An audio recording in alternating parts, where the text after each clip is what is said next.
ಬಿಳಿ ಕೂದಲಿಗೆ ಆಲೂಗಡ್ಡೆ ಸಿಪ್ಪೆ ಒಳ್ಳೆಯ ಮದ್ದು. ಆಲೂಗಡ್ಡೆ ಸಿಪ್ಪೆ ನೀರಿನಲ್ಲಿ ಕುದಿಸಿ ಸಿಪ್ಪೆಯಾಗಿ ಬೆಂದ ಮೇಲೆ ಅದನ್ನು ತಣ್ಣಗಾಗಲು ಬಿಡಿ.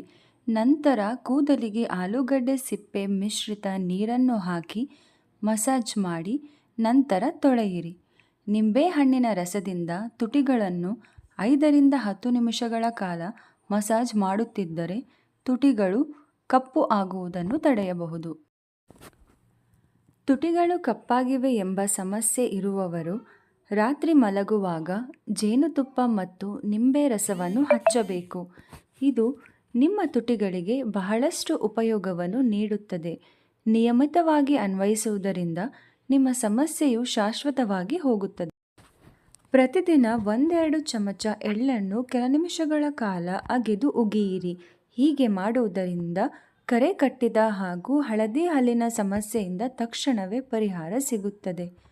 ಪ್ರತಿದಿನ ಜೀರಿಗೆ ನೀರನ್ನು ಕುಡಿಯುವುದರಿಂದ ಜ್ಞಾಪಕ ಶಕ್ತಿ ಹೆಚ್ಚುತ್ತದೆ, ತೂಕ ಕಡಿಮೆ ಮಾಡಲು ಸಹಾಯ ಮಾಡುತ್ತದೆ ಹಾಗೂ ಜೀರ್ಣಕ್ರಿಯೆ ಮತ್ತು ರೋಗ ನಿರೋಧಕ ಶಕ್ತಿ ಹೆಚ್ಚಿಸುತ್ತದೆ. ಬೇವಿನ ಸೊಪ್ಪನ್ನು ಕುದಿಸಿದ ನೀರಿನಲ್ಲಿ ತಲೆ ತೊಳೆಯುವುದರಿಂದ ಹೊಟ್ಟು ಮತ್ತು ತುರಿಕೆ ನಿವಾರಣೆಯಾಗುತ್ತದೆ ಹಾಗೂ ಬೇವಿನ ತೊಗಟೆಯ ಭಸ್ಮದ ಲೇಪನದಿಂದ ಗಾಯ ಮತ್ತು ಹುಣ್ಣು ವಾಸಿಯಾಗುತ್ತದೆ.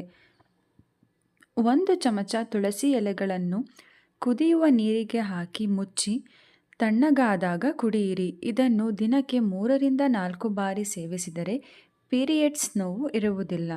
ನಿಮ್ಮ ಮುಖವನ್ನು ಸೋಪಿನ ಬದಲು ಕಡಲೆ ಹಿಟ್ಟಿನಿಂದ ತೊಳೆಯಿರಿ. ಇದು ಮುಖದ ಮೇಲಿನ ಕಪ್ಪು ಕಲೆಗಳನ್ನು ತೆಗೆದುಹಾಕುತ್ತದೆ, ಡೆಡ್ ಸ್ಕಿನ್ ತೆಗೆದುಹಾಕುತ್ತದೆ ಮತ್ತು ಮುಖದ ಕಾಂತಿ ಹೆಚ್ಚಿಸುತ್ತದೆ. ಹಸಿ ಹಾಲನ್ನು ಪ್ರತಿದಿನ ನಿಮ್ಮ ಮುಖಕ್ಕೆ ಹಚ್ಚಿಕೊಂಡು ಮಸಾಜ್ ಮಾಡುವುದರಿಂದ ಮೊಡವೆಗಳು, ಡಾರ್ಕ್ ಸ್ಪಾಟ್ಸ್, ಚರ್ಮದ ಸುಕ್ಕು ಕಡಿಮೆಯಾಗುತ್ತದೆ. ನಿಮ್ಮ ಚರ್ಮದ ಕಾಂತಿಯನ್ನು ಹೆಚ್ಚಿಸುತ್ತದೆ. 1 ಚಮಚ ಅಕ್ಕಿ ಪುಡಿಯನ್ನು 3 ಚಮಚ ಅಲೋವೆರಾ ಜೆಲ್ನೊಂದಿಗೆ ಮಿಶ್ರಣ ಮಾಡಿ ಕ್ರೀಮ್ ತಯಾರಿಸಿ. ಈ ಕ್ರೀಮನ್ನು ಪ್ರತಿದಿನ ಬಳಸಿದ್ದಲ್ಲಿ ಕಪ್ಪು ಕಲೆಗಳು, ಚರ್ಮದ ಸುಕ್ಕುಗಳು ಕಡಿಮೆಯಾಗುತ್ತದೆ ಹಾಗೂ ಮುಖದ ಚರ್ಮ ಹೊಳೆಯುತ್ತದೆ. ರಾತ್ರಿ ಮಲಗುವ ಮುನ್ನ 5ರಿಂದ 10 ಬಾದಾಮಿಗಳು, 1 ಚಮಚ ಸೋಂಪು ಕಾಳುಗಳನ್ನು ಕಲ್ಲು ಸಕ್ಕರೆಯೊಂದಿಗೆ ಕೆಲ ದಿನಗಳ ಕಾಲ ಸೇವಿಸುವುದರಿಂದ ಕಣ್ಣಿನ ದೃಷ್ಟಿ ಉತ್ತಮವಾಗುತ್ತದೆ. ನೀವು ಧೂಮಪಾನಗಳಾಗಿದ್ದರೆ ಮತ್ತು ತ್ಯಜಿಸಲು ಬಯಸಿದ್ದರೆ ಹೆಚ್ಚು ಕಪ್ಪು ಚಹಾವನ್ನು ಕುಡಿಯಿರಿ. ಇದು ಧೂಮಪಾನದಿಂದ ಉಂಟಾಗುವ ಶ್ವಾಸಕೋಶದ ಹಾನಿಯನ್ನು ತಡೆಯಲು ಸಹಾಯ ಮಾಡುತ್ತದೆ. ಗೋರಂಟಿ ತಲೆಗೆ ಹಚ್ಚುವುದರಿಂದ ಹೊಟ್ಟು ಹೋಗಲಾಡಿಸುತ್ತದೆ. ಸ್ವಲ್ಪ ಗೋರಂಟಿ, ಮೊಸರು, ನಿಂಬೆ ರಸ ಮಿಶ್ರಣ ಮಾಡಿ 8 ಗಂಟೆಗಳು ಬಿಟ್ಟು ತಲೆಗೆ ಕೂದಲಿಗೆ ಹಚ್ಚಿ 8 ಗಂಟೆಗಳ ನಂತರ ಅದನ್ನು ತೊಳೆಯಿರಿ. ಮಲಗುವ ಮುನ್ನ ಸೌತೆಕಾಯಿಯನ್ನು ತಿನ್ನುವುದರಿಂದ ಬೆಳಗ್ಗೆ ಎಚ್ಚರಗೊಂಡಾಗ ಹೊಸ ಉಲ್ಲಾಸ ಮತ್ತು ಚೈತನ್ಯ ಮೂಡುತ್ತದೆ ಮತ್ತು ತಲೆನೋವು ನಿವಾರಣೆಯಾಗುತ್ತದೆ. ಮಲಗುವ ಮುನ್ನ ಅರಿಶಿಣ ಮಿಶ್ರಿತ ಹಾಲು ಕುಡಿಯುವುದರಿಂದ ಚೆನ್ನಾಗಿ ನಿದ್ರೆ ಬರುತ್ತದೆ. ಚರ್ಮದ ಕಾಯಿಲೆ ನಿವಾರಿಸಲು ಮತ್ತು ವ್ಯಾಪಕ ಶಕ್ತಿ ಹೆಚ್ಚಿಸಲು ಸಹಾಯ ಮಾಡುತ್ತದೆ. ಹುಣಸೆ ಹಣ್ಣಿನ ನೀರನ್ನು ನಿಯಮಿತವಾಗಿ ಕುಡಿಯುವುದರಿಂದ ರಕ್ತವನ್ನು ಶುದ್ಧೀಕರಿಸುತ್ತದೆ, ತೂಕ ಕಡಿಮೆಯಾಗುತ್ತದೆ, ಮೊಡವೆ ಮತ್ತು ಮೊಡವೆ ಕಲೆಗಳು ಕಡಿಮೆಯಾಗುತ್ತವೆ, ಆರೋಗ್ಯಕರ ಹಾಗೂ ಹೊಳೆಯುವ ಚರ್ಮವನ್ನು ಕಾಪಾಡಿಕೊಳ್ಳಲು ಸಹಾಯ ಮಾಡುತ್ತದೆ.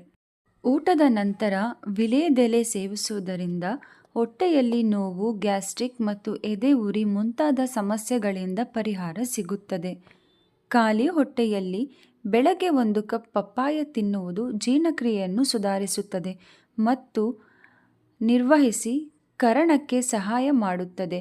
ಹೊಟ್ಟೆ ಉರಿ ಮತ್ತು ಹೊಟ್ಟೆ ಉಬ್ಬರದಂತಹ ಯಾವುದೇ ಸಮಸ್ಯೆಗಳು ಬರುವುದಿಲ್ಲ. ಕಿವಿ ಹಣ್ಣನ್ನು ಪೌಷ್ಟಿಕಾಂಶದ ಶಕ್ತಿ ಕೇಂದ್ರ ಎಂದು ಕರೆಯುತ್ತಾರೆ. ಇದು ಹೆಚ್ಚು ಶಕ್ತಿಶಾಲಿಯಾದ ಹಣ್ಣು. ರಾತ್ರಿ ಇಡೀ ನೆನೆಸಿದ ಶೇಂಗಾ ಬೀಜಗಳನ್ನು ಸಿಪ್ಪೆ ತೆಗೆದು ಬೆಳಗ್ಗೆ ಖಾಲಿ ಹೊಟ್ಟೆಯಲ್ಲಿ ಸೇವಿಸಿದರೆ ಮುಖ ಕಾಂತಿಯುತವಾಗುತ್ತಾ ಹೋಗುತ್ತದೆ. ಕಡಲೆಕಾಯಿ ತಿನ್ನುವುದರಿಂದ ಹೃದಯದ ಆರೋಗ್ಯಕ್ಕೆ ಒಳ್ಳೆಯದು. ಮೂಳೆಗಳು ಬಲಗೊಳ್ಳುತ್ತವೆ, ನಿಶಕ್ತಿ ಮತ್ತು ರಕ್ತಹೀನತೆ ಕಡಿಮೆಯಾಗುತ್ತದೆ, ಕೂದಲಿನ ಬೆಳವಣಿಗೆಗೆ ಸಹಾಯವಾಗುತ್ತದೆ, ರಕ್ತದಲ್ಲಿನ ಸಕ್ಕರೆಯನ್ನು ನಿಯಂತ್ರಿಸುತ್ತದೆ, ಕೊಲೆಸ್ಟ್ರಾಲ್ ಮತ್ತು ಪೈಲ್ ಸಮಸ್ಯೆಯನ್ನು ದೂರವಿಡುತ್ತದೆ. ಪ್ರೋಟೀನ್ ಸಲುವಾಗಿ ಮಾಂಸವನ್ನು ತಿನ್ನುತ್ತಿದ್ದರೆ ಹೆಸರುಕಾಳು ಅತ್ಯುತ್ತಮ ಪರ್ಯಾಯವಾಗಿದೆ. ಇದು ಕೋಳಿ ಮಾಂಸಕ್ಕಿಂತ ಹೆಚ್ಚಿನ ಪ್ರೋಟೀನ್ ಅಂಶವನ್ನು ಹೊಂದಿದೆ. ಸ್ನೇಹಿತರೆ, ಇನ್ನೂ ಹೆಚ್ಚಿನ ವಿಡಿಯೋಗಳಿಗಾಗಿ ಲೈಫ್ ಇಸ್ ಬ್ಯೂಟಿಫುಲ್ ಚಾನಲನ್ನು ಸಬ್ಸ್ಕ್ರೈಬ್ ಮಾಡಿ, ಲೈಕ್ ಮಾಡಿ ಮತ್ತು ಸಪೋರ್ಟ್ ಮಾಡಿ. ಧನ್ಯವಾದಗಳು. ಮುಂದಿನ ವಿಡಿಯೋದಲ್ಲಿ ಭೇಟಿಯಾಗೋಣ.